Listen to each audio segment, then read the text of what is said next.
not sustainable in the long run. It's very bad for the local economy, it's very bad for the national economy. What we're doing right now is repeating that particular history in connection with higher education finance. So higher education finance used to be like home finance used to be. It was largely publicly facilitated. There were federal direct student loans. The guaranteed loans that were extended by private providers had to have reasonable interest rates, reasonable terms. It worked very well. We had many, many years, four decades at least, of Americans getting higher educations, getting out of college, becoming productive members of the economy, paying off their loans without any trouble. Striking the student debt of Americans across the country is really, really critical because it's going to be like a stimulus package. It's going to raise the gross national product of the entire country. It's going to take off the burden of students who are trying to buy homes, start businesses, grow families. But more importantly, it's really going to help stimulate the local economies of all of our communities, particularly places like New York City.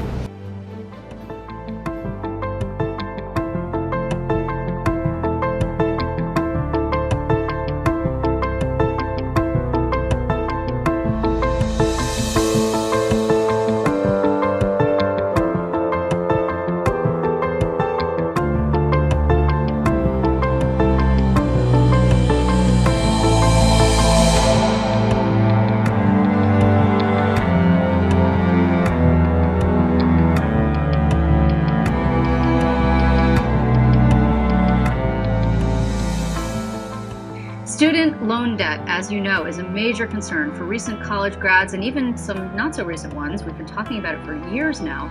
Across the country, borrowers owe nearly $1.6 trillion with a T, trillion dollars. Some lawmakers say that is hurting other sectors of the economy because it makes it more difficult for people to do things like own a home, for example, and pay their taxes. If there are fewer home buyers, that makes it difficult to then sell a home. That's just one example. Okay, Assemblyman, we start with you. You had an event today, and you and some of your colleagues are basically sending a letter to your congressional counterparts and asking them to pledge that they would support this debt cancellation idea, correct? Yes, so we officially launched this campaign to call our congressional delegation of New York, as well as the White House, to institute a one-time cancellation of student debt. One time, so just be like everybody who owes for the moment, and then anybody who comes up the pike is out of luck? Well, we're going to move forward, and institute better programs to make sure that instead of overfunding our loans, we'll be investing back into our higher education, so we'll have more access to debt-free and free tuition colleges, and also create a better market so people have access to more money at the local economies, and they don't just become victims of an extraction economy. I mean, we're talking about no one would have to pay at all. It seems enormously expensive. I mean, doesn't that also have an impact on the economy? Well, we just give away $2 trillion under Trump's corporate tax giveaway to corporations that aren't creating new jobs but rewarding their board of directors and investors. Billionaires and millionaires are already just getting wealthier. If we're able to just divert some of that money and liberate the middle class, the return on that investment would actually add to the GDP and create many more jobs in the next 5-10 years. And Professor, just in closing very quickly, does this debt load, specifically with student debt that we're speaking of, disproportionately impact minority communities? Oh, most definitely, yeah. Again, the parallels with the housing debt problem are quite remarkable. Just as in the case of housing, so here, African Americans are especially hard hit.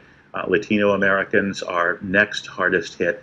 Asian Americans are also quite hard hit. So while it affects everybody, and while it harms everybody, and while it drags down the entire economy that everybody is trying to contribute to and benefit from, it is especially hard-hitting to those who aren't the usual suspects, right? The usual sort of white Anglo-Saxon Protestant Americans.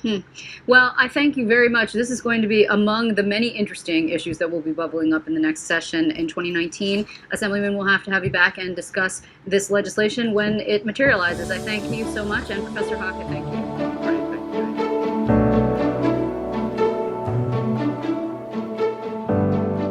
Just last month, I ran into a small business owner in my district who couldn't take out a small loan or even a credit card loan because of his deficient student debt.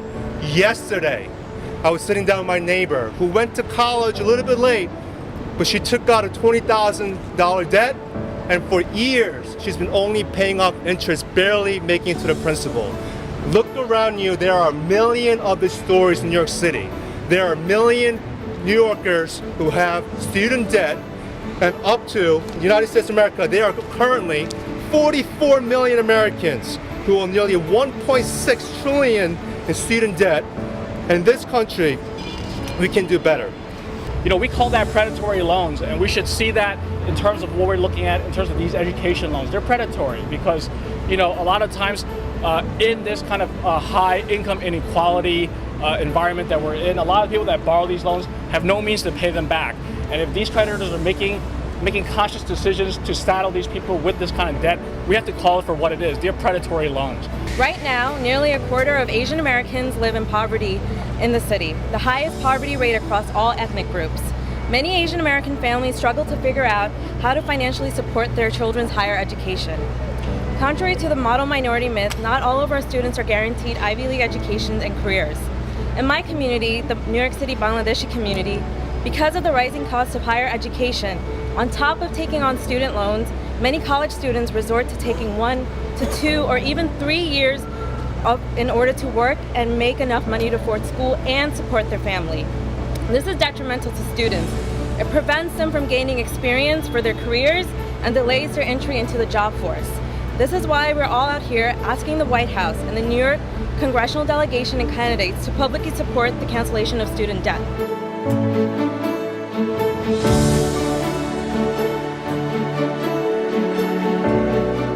So how do we get here, and how can we end this broken higher education system? The student debt crisis didn't happen overnight. We are here today due to decades of underinvestment of public colleges and overfunding of interest-bearing federal student loans. For 30 years, the United States government underinvested into higher education while the value of a college degree has gone up. You know, debt burdens our lives. And my friend, she was trying to purchase a home, and she couldn't do that until she got rid of her student loans. And so she wanted to make sure that she could continue to, you know, make her parents proud, to be able to pay back her debt and take on the burden of buying a new home all by herself, right? And so, you know, that cost her her life in a lot of different ways. And I just wanted to thank the sponsors of our bill, our senator and our assembly member who spoke today to make it so that we can actually make sure that these stories don't happen over and over and over again throughout our countries. And I wanted to make sure that we also make it so that it's personal, that people know that these are things that can happen. Thank you.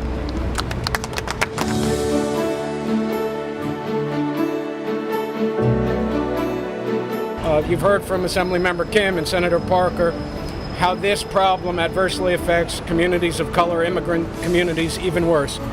The very communities we need to be investing in, we're not. We're hurting them through a debt crisis.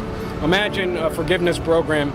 It would be one of the greatest stimulus packages that the federal government could ever give to working people. It's so critical today. I want to thank the senator and the assembly members' leadership.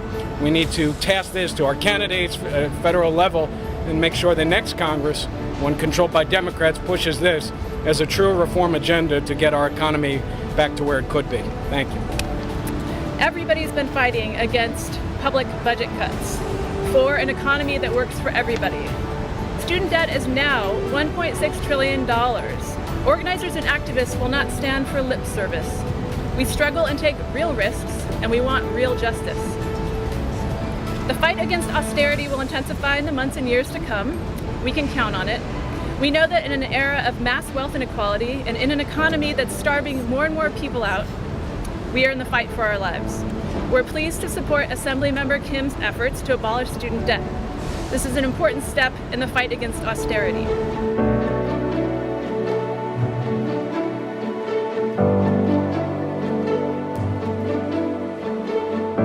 For really going out there and talking about an issue that is affecting so many young people in our country. The American dream is truly being deferred because of what is happening now at the national level. We need courage in Washington to make sure that what they are doing is eliminating the debt that young students face.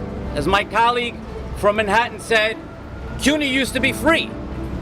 My father, who is a Vietnam veteran, the only way he was able to go to college was through the GI Bill.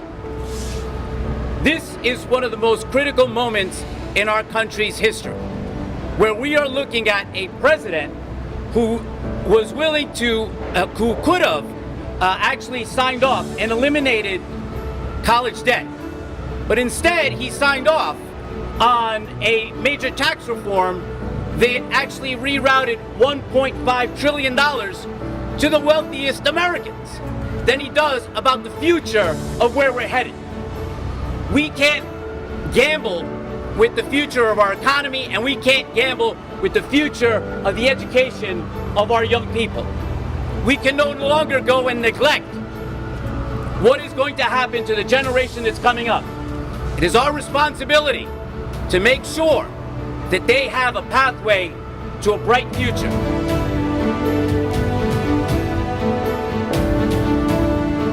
Think about it. People who are deeply in debt, when they get out of college, these are the most innovative, most creative, typically the most productive members of our society. They come up with new ideas, they start new businesses, they buy new homes. They are a real economic driving force when their finances are healthy.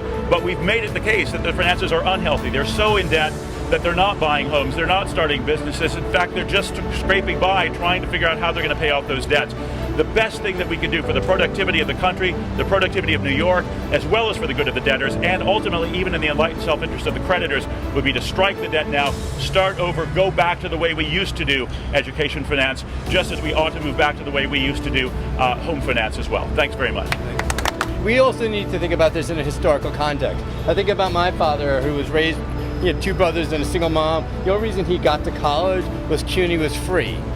CUNY allowed my father to go to college. His brothers went into the military because that's their way through.